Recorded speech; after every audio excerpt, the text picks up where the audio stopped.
Good evening. So now it's time to introduce our keynote speaker and get on with that portion of the program. My name is Kevin Spanbauer. I'm with the Minnesota Emerging Software Advisory, or MESA. And Barb, while you're making your way down here, come on down. I'll just tell you a few things about MESA real briefly if you're not familiar with us.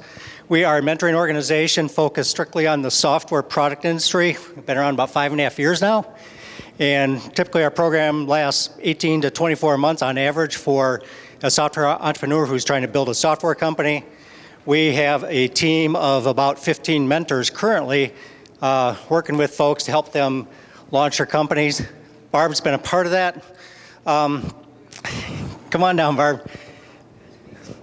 I met Barb 4 or 5 years ago. She came back to Minnesota, so she's done a great job and really integrated in and bringing some of that Silicon Valley here to Minnesota. So with that, take it away. Thanks, Kevin.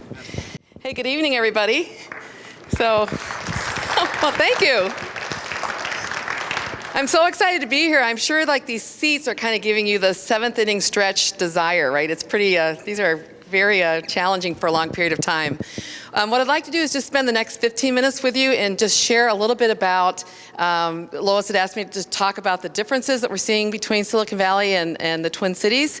I know probably half of the audience, but a lot of you may not know each other, so I just want to take a minute.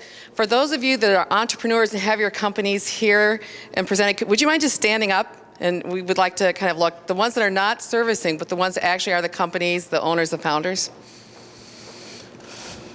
That's like amazing. That's over half the audience. That's awesome. Okay, thank you. And for those of you, I know there's a different mix, but for those of you that are here that are mentors, providers, supporters of the community, for the entrepreneurs, can you stand up to have the entrepreneurs see? Very good. Awesome. Thank you for your service. And then last, for those that are investors that actually are here in support of in some way through the angels or the VCs, private equities. Can we see the show of those? The heads of the funds. Terrific. Thank you. The reason why I asked that and what we're going to just talk about a little bit here, and investing in the 10,000 lakes. I think what's really interesting in being a Minnesotan, so I grew up here and I cheated. I went to Wisconsin. I'm a Badger, so for college. But then had been here in the Twin Cities for a couple of years afterwards. I have a computer science background. I got hired by Hewlett-Packard as a field engineer and kind of grew my career up through the ranks of HP and then worked for Oracle, Sybase, Cisco, kind of the big corporate technology firms. And that pulled me out to Silicon Valley. And after doing very large global functional roles for a period of time, and doing merger and acquisitions for those companies, I started to meet a lot of the entrepreneurs in the Valley. And because we were actually looking to buy those companies and bring them into the HPs and the Ciscos. And what was really interesting to me was the passion of the founders and the executives who are running these small companies, how long they'd go without getting funds, how long they go without getting paid, but yet the dedication, and all of a sudden you'd see one pop. You know, I remember talking to the guys at Hadoop when Hadoop was just like a couple of people. I remember talking to the idea of Uber, and before it even became a product in the Uber company it is now, and it was very exciting and working in that environment. And I wanted to get closer to that, so I actually started running the CEO Council of Silicon Valley, which is really an entrepreneurial group, like we have several here. And we would come in and the big corporations, executives that were doing merger and acquisition would start to interact with the entrepreneurs. And we started seeing the seed funding. This is probably 10 to 12 years ago, where it really started to pick up and people are engaging with the entrepreneurial community. And it wasn't there. I mean, 20 years ago, that wasn't there. So, you know, there's always this image that there is a tremendous amount of, activity going on there. It's just been in the last 10 to 12 years where they really started engaging very tightly in the entrepreneurial community outside of the universities. So, if you're at Stanford or you're at Berkeley or you're an alumni, that was very easy to get plugged into. But what I found was working with those investors and working with the entrepreneurial community, more and more people were asking me to introduce them to people from Minnesota. And more Minnesotans, because I grew up here, people that were now in their careers and no longer in high school or college, but running their companies, were asking me and calling me in California saying, can you help me get funding? because we can't get enough funding here at home. And all of a sudden there was probably a 3 to 4 year period where I spent a tremendous amount of time, at least 50% in both states, flying back and forth as I started the Timron Group in 2008, and we spent a lot of time just networking the funds, the strategies, the companies for their exits to larger companies, just getting people connected and really starting to build the community. And what I started to see was there was a lot of funding from California coming in, but the requirements were shifting because they had so many companies to pick from. They were saying, we'll give you funding, but we want you to move to California. And that sounds really great, like especially this week when it's 0 degrees out. But the problem was it's very expensive, right? The cost of living, I'm from Minnesota. I'm going to retire in Minnesota. I moved back here for a reason. A lot of people in California probably wouldn't understand that, but it's different when you've grown up here and you want to be part of the network and you want to contribute. So the reason why I asked everyone to stand is to really see that there is a very big difference, which I'll talk about here, in the community. There's a tremendous amount of money and activity in the Valley. We both have very strong IP on both sides. We both have funding at different levels. But the volume and commitment of people that are here in this entrepreneurial community, for people that have been entrepreneurs and had exits, or people that are giving their time pro bono for mentoring, people helping make the connections for funding, is very, very strong. And it's hard to get that in a larger community like the Valley. So I just wanted to just share a couple of thoughts. There's 3 topics that I wanted to just hit highlights on. I'd like to just give you a quick snapshot of the technology.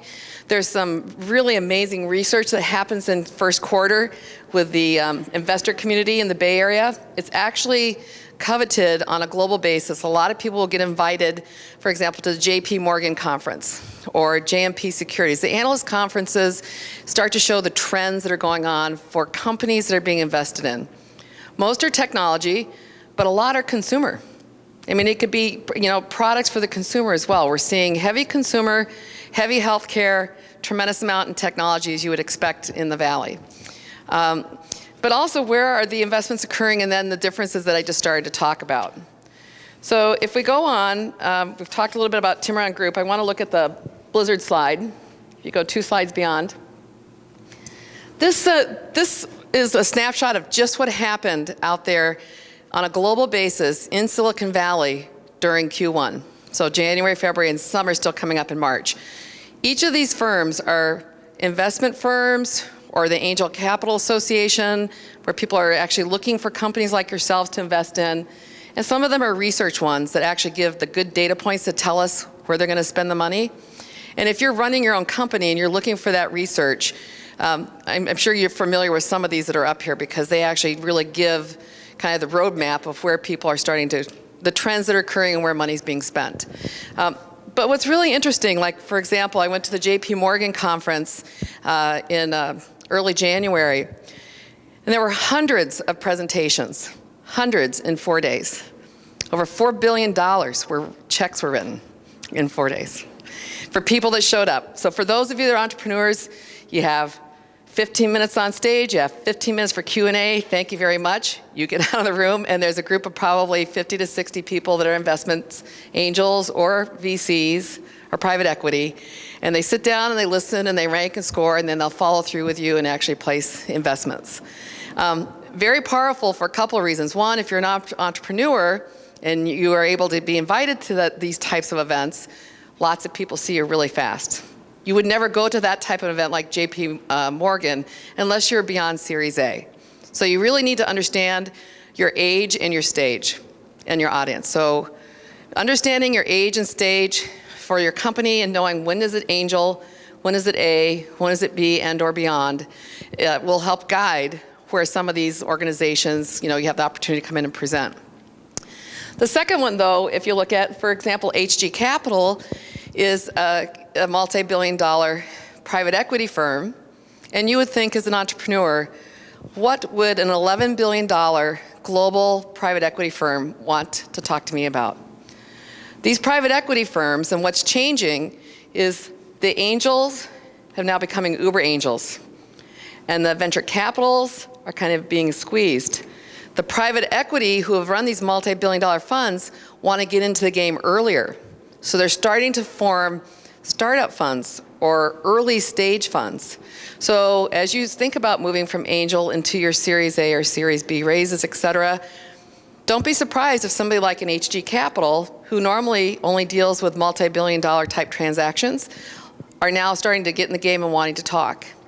So there is a very large change going on in the investment community, and you see this when you're out there going to a lot of these meetings, and you see the trends in what industries, you see the trends in how people are starting to write checks, and you can definitely feel from the investment side, if you feel it from an entrepreneur being like nervous and always looking for the funds or the next step, the investment community is feeling that too, because they want to be the one that gets the next 10x or 20x. And so they're coming more into the early stage and starting to take a look at it through these types of organizations. So if you go to the next slide, please. Thanks, Rob. So the biggest trends, and I know that the mix in here is not all technology, but just as a quick snapshot, the Internet of Things is everywhere. So where the money is being written right now, especially in Silicon Valley, and again, it doesn't have to be technology. It could be something that's consumer-oriented. It could be a wearable. It can be a device. I know we have a lot of life science in the audience. But if you look at the Internet of Things, it's really about the terminology, which I'm sure you may have heard, is the connected intelligence. Think about getting in your car. Whoever thought, first of all, you'd have a phone in your car 15 years ago, much less have a phone in the car that's coming through your radio system and it can play the music you want because you don't like what's on AM or FM. You want your Pandora on. So the connected intelligence is really about connected car, connected home, connected life. So in your technology quest, or you look at your products and the services that are being offered, it's all about now becoming about how to have everything that you touch, they're talking about, in the connected home, your refrigerators, your ovens, et cetera, all have a sensor put in them, hopefully not us, but definitely in appliances, things of that nature, that really lets you start to be more integrated. And if you were to fast forward 5 to 10 years from now at the maximum, the internet will seem so old. And the things that we're doing to be able to walk and talk and to be pervasive in our environment will completely change because of how this connected intelligence is changing. And because of that, the software, a couple of years ago, some people, especially banks and the financial institutions or healthcare, they didn't trust the cloud. We had to have our own private clouds. We're not sure we're going to go to somebody else's cloud. What the heck is a cloud? People are like, very nervous about putting things out there. And now it's second nature. We deal with a lot of clients at Timuron Group. We deal with a lot of very confidential information, even for ourselves. 5 years ago, we kept everything inside our four walls. We have everything now running on what they call the hyperscale systems, something like an Amazon, or you look at what Google's doing. Who wants to own the hardware? It's big, it's heavy, it's expensive to maintain. People are starting to trust the cloud more and more. And so I think if you look at the connected intelligence, and you start thinking about somebody else can manage the technology, you just want it to happen, you want it to be pervasive, that leads to the next point, which is the biggest thing with the healthcare as an example, or a consumer or retail finance banks, it's all about the data. It's about knowing where I like to eat, how I need to manage my weight, how do I report to my doctor my cholesterol, what movie do I want to see, what music channel do I like to listen to. All those data points start to pick up in this connected intelligence. And that is where a lot of the investments are being made at this point in time. So really, if you look at where are the investments going, and I think you can flip to the next slide, please. Thanks. It's in sensors. And I know several companies here in town, and this is part of where I'm going with the investments for Silicon Valley, they're watching Minnesota. They're watching us very closely on 3 fronts. They're watching us on our technology and the IP that gets registered, because the IP that you guys are registering and developing is really top quality. They love working with us because we have both hardware, software, very strong engineering and intelligence in the Twin Cities. And they really like working because we have the work ethic. We're recognized for being hard workers and also very loyal and very thorough in our work. So the feedback comes back when they look at sensors being something. Minneapolis is one of the 5 cities that they look at. Shows up on a regular basis, and you'll see it anybody's interested, just drop me a note. I'll send you the Q1 reports from a couple of the investors. The other piece is around, because those sensors are in, the data, which we just talked about. And the software has to start to analyze that. So analytics is also very big. That's the second reason why they look at the Twin Cities. Very heavy in good consumer and retail. We have had amazing software coming out. When you look at Target, you think about Dayton, Hudson, and so on. You think about Joe's organization with Elevate. I mean, you look at all these types of things that come to bear, and it's amazing what we have here, and lots of times I don't hear it. We go to a lot of events. I don't hear a lot of people talking about those pieces, and I think that's pretty exciting when you take a look at it. But I do hear it when I'm there, because they think of me as a Minnesotan. Even though I lived there 22 years, I feel like a lost child. You know, I come back home and like, oh, you're from California, and I go to California like, oh, you're the Minnesota person. So I'm kind of like a little bit of a Sybil from that standpoint. But they really do like what they see, and they like this technology. So in just kind of wrapping it up, I wanted to just share some of the key similarities and be very interested in your feedback when we get to the panel. We're going to go straight to panel from this. But when you take a look at the financial, you can go to the next slide, please. The difference between the financial and the cultural differerences. How many people here have received or are in discussion with somebody in Silicon Valley for funding? Anybody? Quite a few. It's very important to understand the things that they see and they are attracted to us about, but then also where the differences are, because culturally there are some significant differences.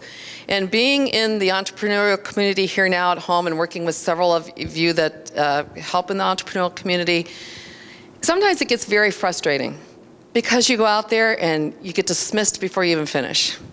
Or you may not ever hear back. You go and make a presentation and you don't ever hear back. And so when you take a look at what's similar, clearly the IP is something that both sides are very, very strong. And both sides actually in some ways or the other feel the other one has stronger or not.